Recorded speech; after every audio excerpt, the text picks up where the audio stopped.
윌리엄 헐스트라고 하는 미국의 한 사람이 있었습니다. 이 사람은 신문사 편집장으로 일하면서 워낙 또 재산도 많이 있었고 돈을 많이 벌었습니다. 그는 취미가 있었는데 골동품을 수집하는 것이 그의 취미였습니다.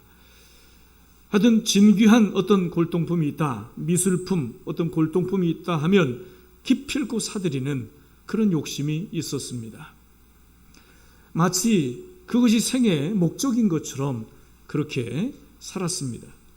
그런데 어느 날 어떤 잡지책에서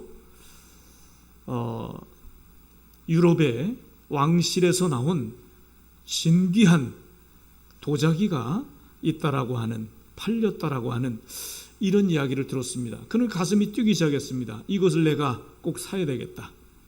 그는 이 골동품을 사기 위해서 유럽을 여러 차례 왕래했습니다. 그러나 그 종족을 찾을 수가 없었습니다. 그는 너무도 실망을 했습니다. 실족했습니다. 그런데 집에 앉아서 또 어느 잡지책을 보는 중에 이것이 바로 미국 사람에게 팔렸다라고 하는 그런 내용을 보았습니다. 그는 눈이 번뜩였습니다. 그래서 그는 자세히 보았습니다. 과연 누구에게 이걸 팔렸단 말인가? 그래서 그는 관심을 가지고 봤는데 많이 익숙한 이름이에요. 가만히 보니까 자기 이름이에요. 이미 자기가 사들였어요. 이미 자기의 소장품이에요. 그런데 그는 자기에게 있는 것, 자기가 가지고 있는 것, 이것을 귀중한 것으로 알지도 못했고 자기가 가지고 있다라고 하는 것도 그는 알지도 못했다라고 하는 것입니다. 또 자기가 가지고 있지만 귀한 것을 알지 못하고 그런 사는 사람들이 많다라고 하는 것을 대변해 주는 것입니다. 여러분은 어떻습니까? 여러분들은 세상 누가 그렇게 부럽습니까? 세상 무엇을 그렇게 갖기를 원하고 있습니까? 여러분, 우리는 알고 보면 가장 내가 소중한 사람이에요. 그리고 나는 가장 존귀한 자를 만났고 나는 가장 귀한 것을 이미 가지고 있는 사람입니다. 나는 구원받은 사람입니다. 영생을 얻었습니다. 하나님의 자녀가 되었습니다. 예수님이 나의 구주가 되었습니다. 얼마나 귀합니까? 그런데도 알지 못합니다. 나는 불행하다고 생각합니다. 나는 가진 것이 없다라고 절망하며 살아가는 사람들이 얼마나 많은지 모릅니다. 여러분, 신명기 33장 29절에 보면 이스라엘아 너는 행복한 자로다. 여러분들이 바로 이스라엘 백성들인데 여러분들은 행복한 자라고 선포를 하고 있습니다. 여러분, 나는 행복한 사람입니다. 하나님 앞에 감사하시길 바랍니다. 여러분, 은혜라고 하는 것, 이 은혜라고 하는 것은요, 정말 은혜를 은혜로 알 때 은혜가 되는 것입니다. 내가 은혜를 받은 사람인데, 내가 은혜를 누리며 살아갈 사람임에도 불구하고 은혜를 은혜로 알지 못하면 은혜가 되지 못하는 거예요. 누리지 못하는 것입니다. 여러분이 가지고 있는 가장 소중한 자기 자신, 자기 건강, 나의 귀중한 가족들, 우리 찬양 교회, 또 우리 성도들 얼마나 귀합니까? 귀한 것으로 여기고 살아갑니까? 귀한 것으로 여기고 살아가지 못하면 그것이 귀한 것이 되지 못한다라고 하는 것이죠. 여러분, 다른 사람들은 나는 다른 사람을 부러워하는데 다른 사람은 여러분을 부러워하는 그런 많은 이유들이 또 있을 것입니다. 그런데 나는 알지 못해요. 나보다 못한 사람이, 나보다 갖지 못한 사람이 나를 부러워하는데 나는 만족하지 못해요. 나는 가진 거 있는 것에 대해서 그렇게 인식도 하지 못해요. 이게 불행이라고 하는 것입니다. 은혜가 은혜되는 것은 은혜를 은혜로 알 때 은혜가 된다 하는 거죠. 그래서 은혜를 우리는 알아야 합니다. 은혜를 느껴야 합니다. 그리고 은혜를 감사할 줄 알아야 합니다. 바로 이러한 생이 그리스도의 생이요, 바른 생이요, 행복한 생이라고 하는 사실이죠. 여러분, 헬렌 켈러 여사에 대한 이야기를 자주 하는데 한번 다시 생각해 보자는 거예요. 이 헬렌 켈러 여사가 삼중 장애인이었습니다. 눈도 보지 못합니다. 귀도 듣지 못합니다. 말도 하지 못합니다. 얼마나 불행합니까? 그런데요, 그는 어떤 일을 했는가? 눈을 보지 못하고 귀를 듣지 못하고 말을 하지 못하는 자기와 같은 사람들을 돌보는 그런 일을 했습니다.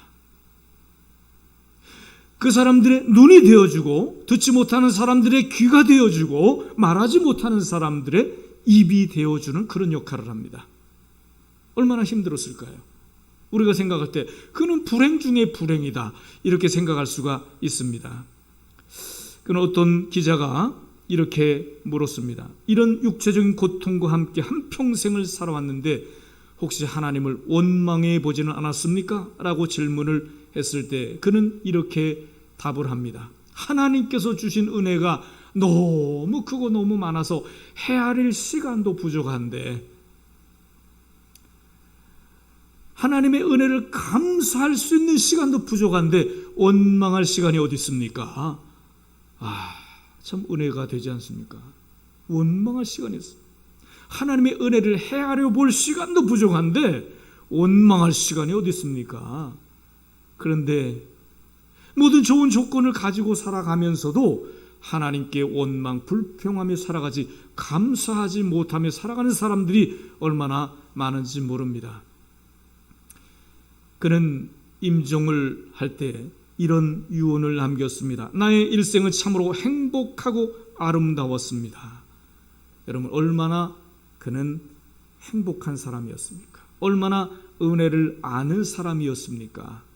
하나님의 주신 은혜를 헤아려 볼 시간도 부족하다라고 하는 여러분 그 삶 자체가 하나님의 은혜를 진짜 아는 삶이었고 감사하는 삶이었다라고 하는 거죠. 여러분, 인간적으로 외형적으로 이 사람보다 불행한 사람이 어디 있습니까? 그러나 하나님의 은혜를 헤아려 보니 감사할 것밖에 남지 않아요. 감사하기에도 부족했다. 여기에 비밀이 있는 거예요. 여러분 정말 솔직하게 생각해 보세요. 나는 정말 행복합니다. 이런 사람이 있고요. 나는 불행합니다. 이런 사람이 있습니다. 왜 불행합니까? 불행해서 불행한 것이 아니라 불행하다고 생각하니까 불행한 것입니다. 왜 행복합니까?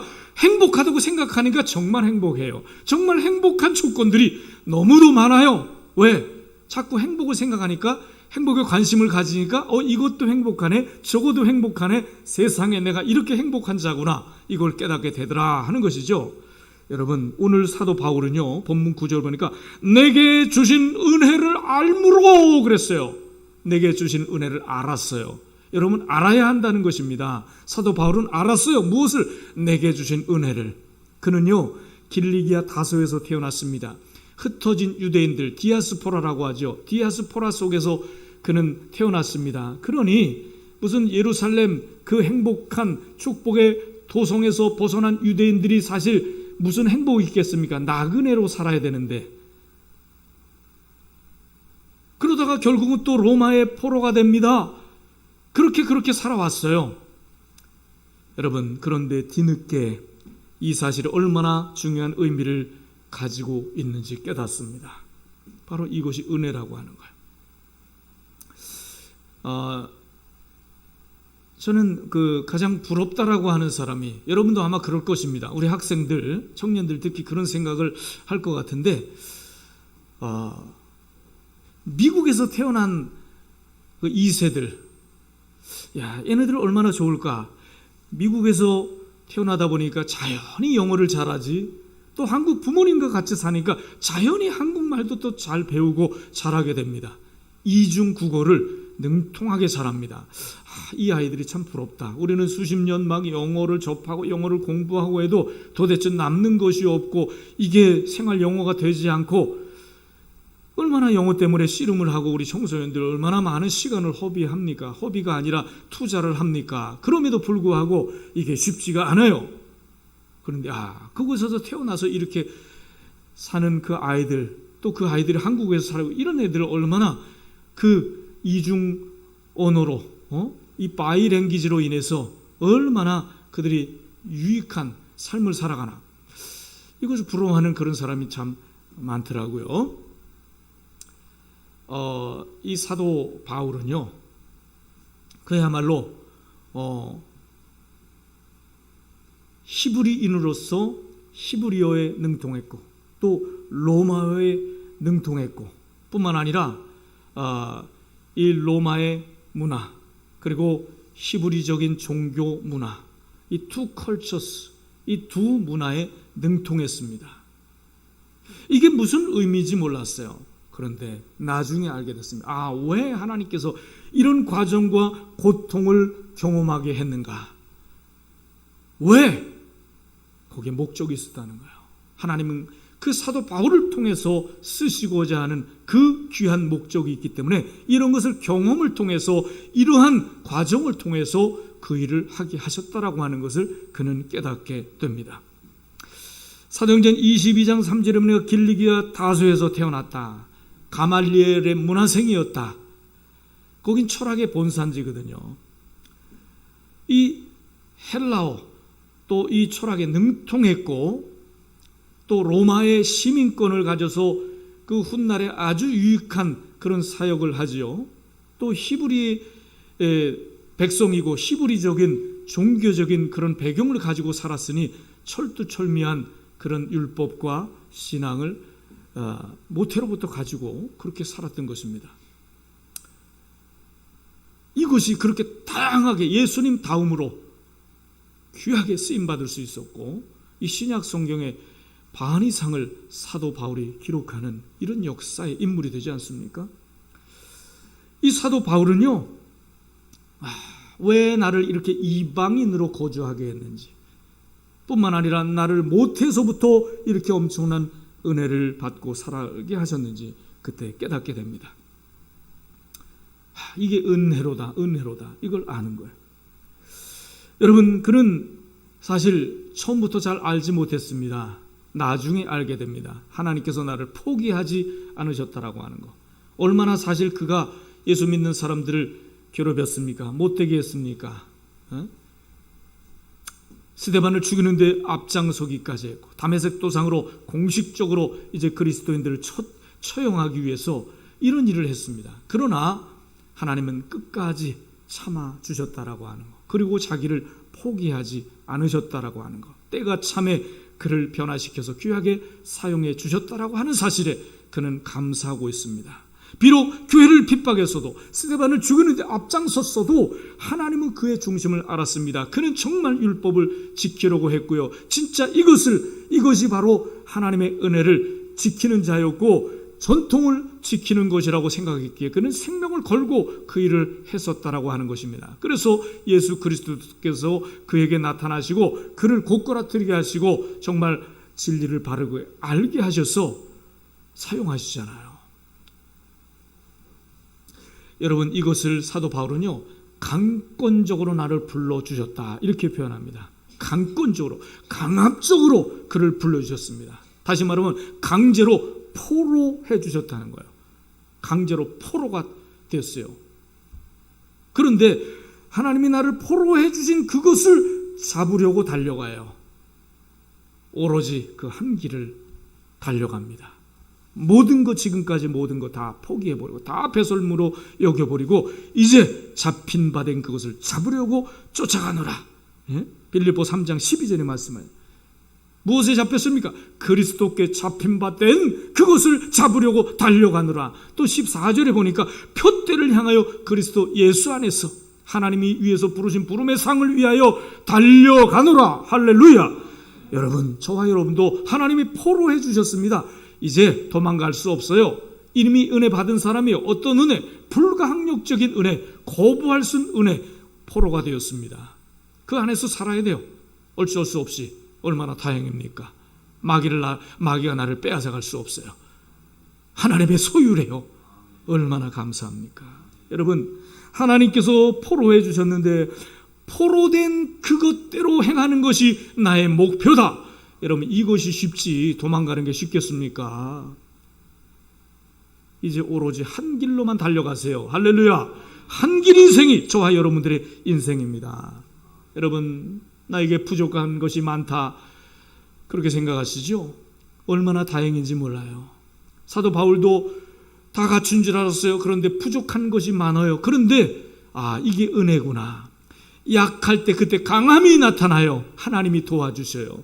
내가 잘한다고, 잘났다고, 내 주특기라고, 나 능력 있다라고 하는 것에는 하나님의 은혜가 나타나지 않아요. 너 잘났어. 그런데 내가 부족할 때 하나님은요, 약한 자를 들어서 강한 자를 부끄럽게 하시고요, 지혜롭다라고 하는 사람을 부끄럽게 하기 위하여 미련한 자를 들어 사용하십니다.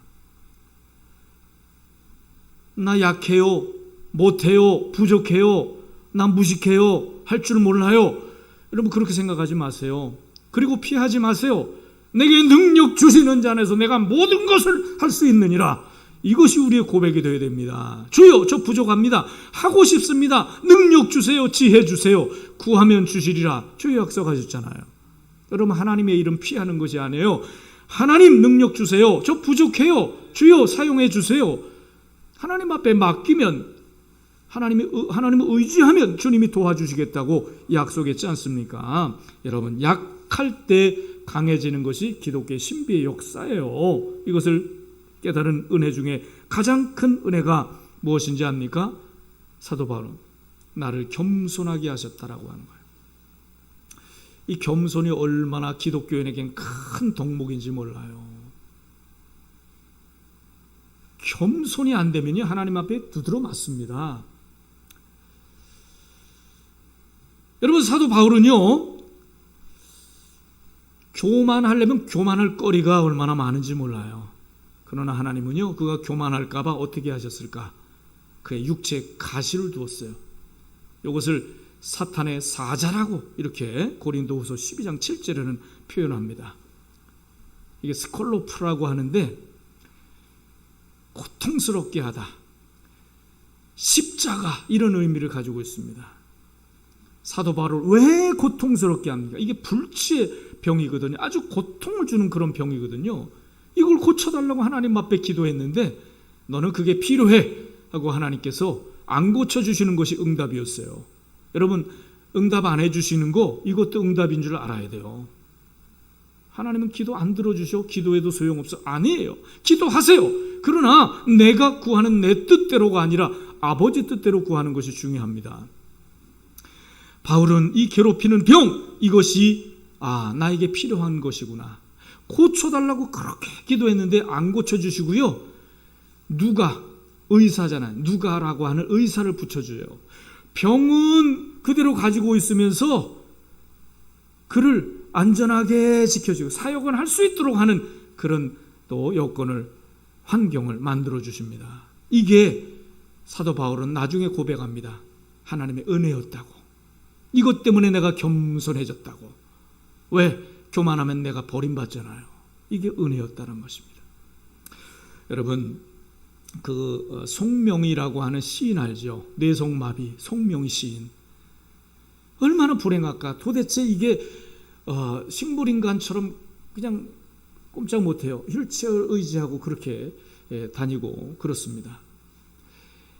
말 한마디도 제대로 못해요. 말 한마디 입을 뻥끗 하는데 온 몸을 비틀어야 한마디가 나오는 거예요. 그런 이 송명희 시인이 얼마나 우리에게 감동을 주는 찬양시를 많이 썼는지 몰라요. 그는 16세인가 그때 이제 하나님을 경험하게, 하나님이 살아계시다면 저를 좀 만나주세요. 저를 좀 한번 만나주세요. 그는 기쁜 기도 중에 하나님을 만나게 되고 하나님의 은혜를 체험하게 됩니다. 그때서 새로운 삶의 의미를 깨닫게 됩니다. 그리고 하나님만 바라보면서 그 은혜 가운데 자기가 경험한 하나님을 증거하면서 하나님을 글로 표현하면서 이렇게 살았는데요. 그가 남긴 수많은 찬양 중에서 오늘 이따가 부를 찬양인데 나라고 하는 찬양입니다. 얼마나 감동이 되는 찬양인지 이게 대상을 받았어요. 작사 부문 대상을 받은 그런 곡인데요. 그 가사는 이렇습니다. 나, 제목이 난데, 나 가진 재물 없으나, 나 남이 가진 지식 없으나, 나 남에게 있는 건강 있지 않으나, 남이 없는 것 내게 있으니, 나 남이 못 본 것을 보았고, 나 남이 듣지 못한 음성 들었고, 남이 받지 못한 사랑 받았고 남이 모르는 것 난 알았네. 공평하신 하나님이 남이 가진 건 나 없지만 공평하신 하나님이 남이 없는 것 갖게 하셨네. 어떻게 이렇게 감동적인 시를 쓸 수가 있을까? 이게 대상을 받은 작품입니다. 여러분들은 너무도 조건이 좋잖아요. 너무도 좀 건강하잖아요.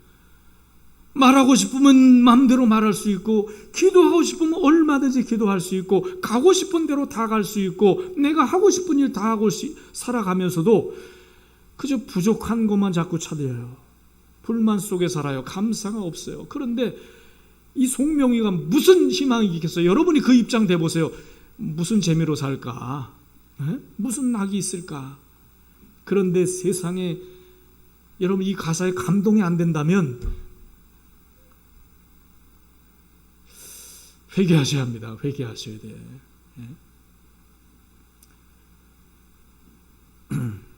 여러분에게 혹시 육체의 가시라고 느껴지는 게 있습니까? 감사하세요. 그 가시로 인해서 감사하세요. 이것을 통해 여러분을 겸손하게 만드시고 그 부족한 것을 통해 하나님을 찾게 만드시고 그것 때문에 여러분들에게 필요한 모든 복을 주시기 위하여 하나님은 그 육체의 가시를 남겨둔 것입니다.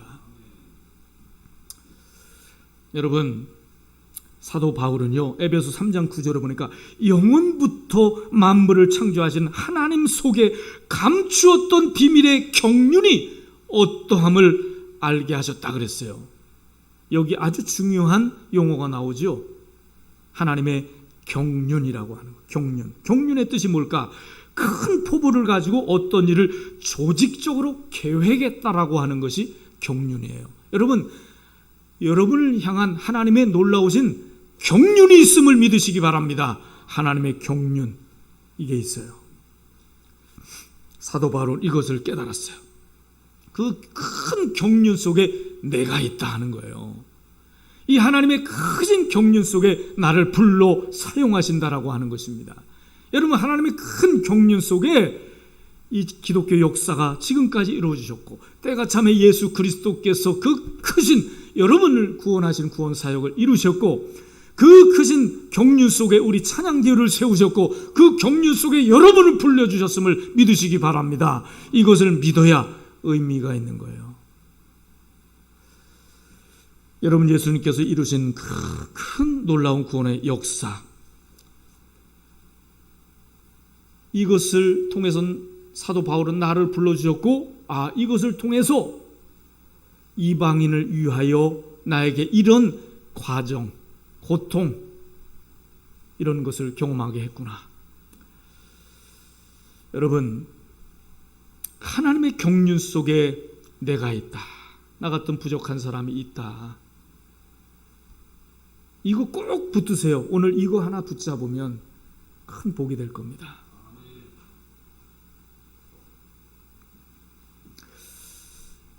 그는 처음에 잘 몰랐어요. 과정 속에 의심도 했습니다. 여러분, 그렇지 않겠어요? 도대체 하나님이 가라 해서 갔는데, 가이사랴 빌립보로 가라 갔는데 거기서 2년 동안이나 감옥 생활을 합니다. 이게 말이 됩니까?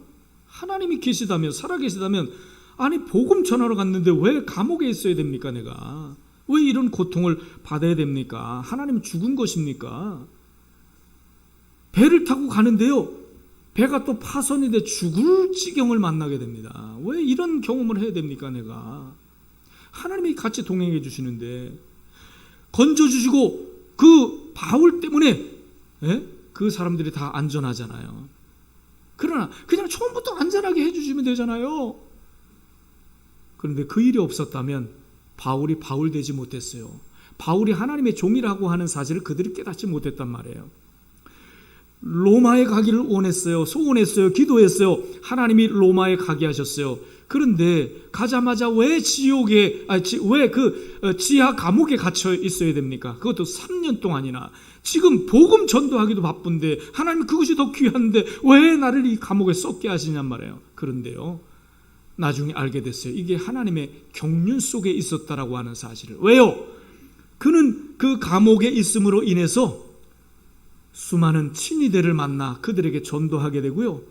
또 고위 또 간부들을 만나게 되고, 그리고 아그리빠 왕을 만나게 됐고, 또 황제 가이사를 만나게 됩니다. 감옥에 없었더라면 그들을 만날 일이 없습니다. 그러나 감옥에 3년 동안 썩는 건 줄 알았는데 이 하나님의 놀라운 경륜이 있으므로 가이사 황제까지 만나 그에게 전도하게 되고, 여러분, 이런 복음의 씨앗이 결국 313년에 로마가 기독교 국가가 되는 이런 역사를 이룹니다. 놀라운 하나님의 계획이에요. 놀라운 하나님의 경륜이었다라고 하는 것입니다. 여러분, 지금 혹시 어려움을 경험합니까? 왜 이런 일이 나에게 있는가 이런 생각을 하십니까? 다행입니다. 여러분, 우리 찬양교회 왜 이런 골짜기로 들어와가지고 왜 이렇게 외진되어 와가지고 부흥도 안 되고 이렇게 생각하십니까? 여러분, 경륜이 있는 거예요. 경륜이. 하나님의 쓰실 때가 있습니다. 여기에서 하나님을 훈련시킬 것이 있었고, 여기에서 우리가 오랫동안 기도할 것이 있었고, 이 지역을 지켜야 하는 그 이유가 있고, 여러분, 이 지역, 우리 교회를 중심으로 한 여기서 역사를 이루기 위하여 하나님은 이곳을 우리로 하여금 지키며 기도하게 하시고 훈련하게 하시고 하나님을 향하여 여러분 기대하게 하셨다라고 하는 거죠. 여러분, 어려움이 있습니까? 어려움 속에서 하나님 역사를 하셔요. 우리 교회 지금 뭐 어렵다라고 하는 것이 있으면은요, 기대가 되는 것 아니겠습니까? 하나님이 또 뭘 보여주시려고, 하나님의 살아계심을 어떻게 보여주시려고, 야, 하나님이 하시는구나, 하나님이 이루시는구나, 기대가 되는 거예요. 하나님의 경륜 속에, 그 시나리오 속에 내가 있고 우리 찬양교회가 있다 믿으시기 바랍니다. 바울은요, 정말 맡은 바의 은혜를 알았습니다. 내가 맡은 것이 무엇인지 깨닫게 됩니다. 베드로 사도는 유대인들의 그런 그릇으로 사용했고, 또 나는 이방인들을 위해서 불러주셨구나 하는 것을 깨닫게 됩니다. 여러분, 이것이 바로 분담이라고 하는 거예요. 분직이라고 하는 것입니다. 하나님은 달란트도 다르게 주셨고, 우리에게 그 은사도 각각 다르게 주셨다라고 하는 거, 분담, 분직을 주셨다라고 하는 거예요. 여러분, 고린도 전서 3장 6절에 보니까 나는 심었고 아볼로는 물을 주었고 또 하나님은 자라게 하셨다, 이런 말씀이 있잖아요. 이게 분담, 분직이라고 하는 것입니다. 자기 역할이 있어요. 누구는 심고 누구는 가꾸고 누구는 거두고 다 다른 것입니다.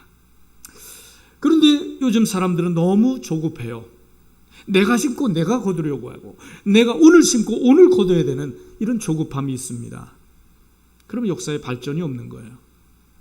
교회도 심은 자가 있고 가꾸는 자가 있고 거두는 자가 있는 것입니다. 지금 우리나라 역사에도 그렇습니다. 무시하면 안 되는 것이, 여러분, 우리 조상들의 심던 씨앗을 심는 그런 수고하는 조상들이 있었습니다. 그걸 잘 갖고 오는 그런 부모 세대들이 있었습니다. 여러분, 절대 우리 어르신들, 우리 부모들 절대 무시하면 안 돼요.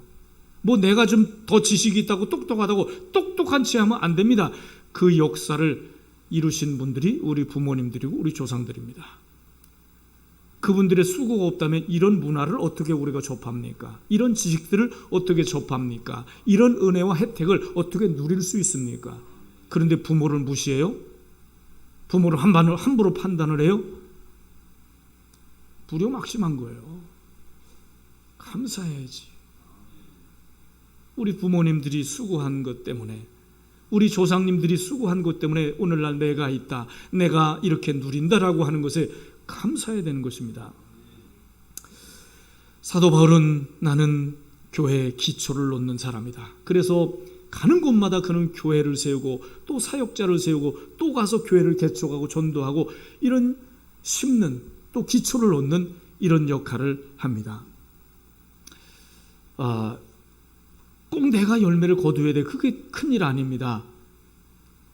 흔적이 남지 않아도 남들이 알아주지 못해도 내가 심는 역할, 조용히 아무도 모르게 심는 이런 사람들이 있기 때문에 오늘날 이렇게 역사에 발전이 있다라고 하는 것, 또 교회가 부흥하고 발전이 있다라고 하는 것, 이걸 우리는 기억해야 합니다.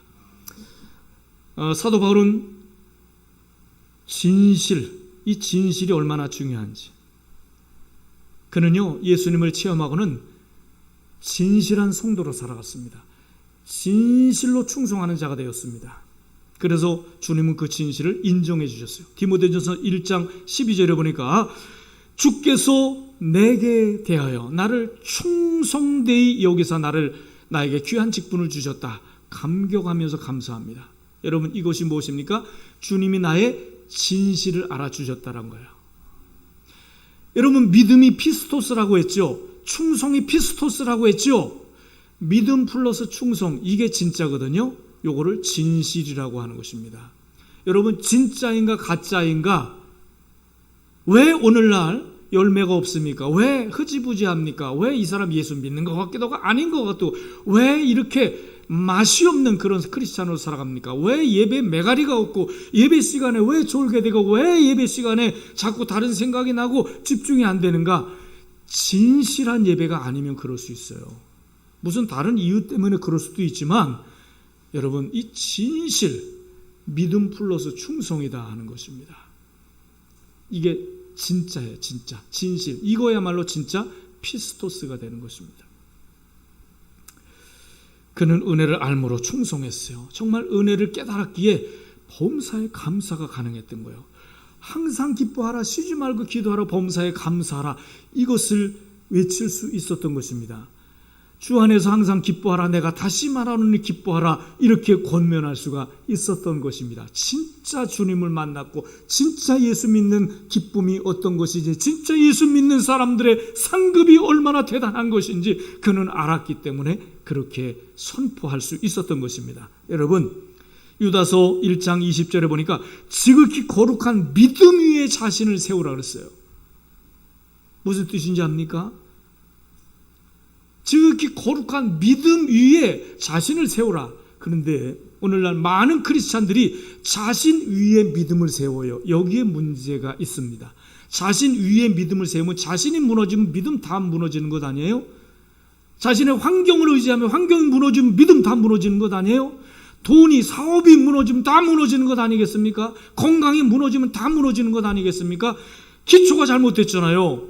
믿음 위에 나를 세워야지. 믿음이 기초, 믿음이 반석, 믿음이 예수 그리스도가 나의 반석이 될 때 무너지지 않는 것입니다. 내가 무너져도 주님이 다시 세워주십니다. 말씀이 기초가 될 때 주님의 말씀이 내 발의 등이요 내 길에 빛이 되므로 여러분, 승리의 길로 갈 수 있는 거잖아요.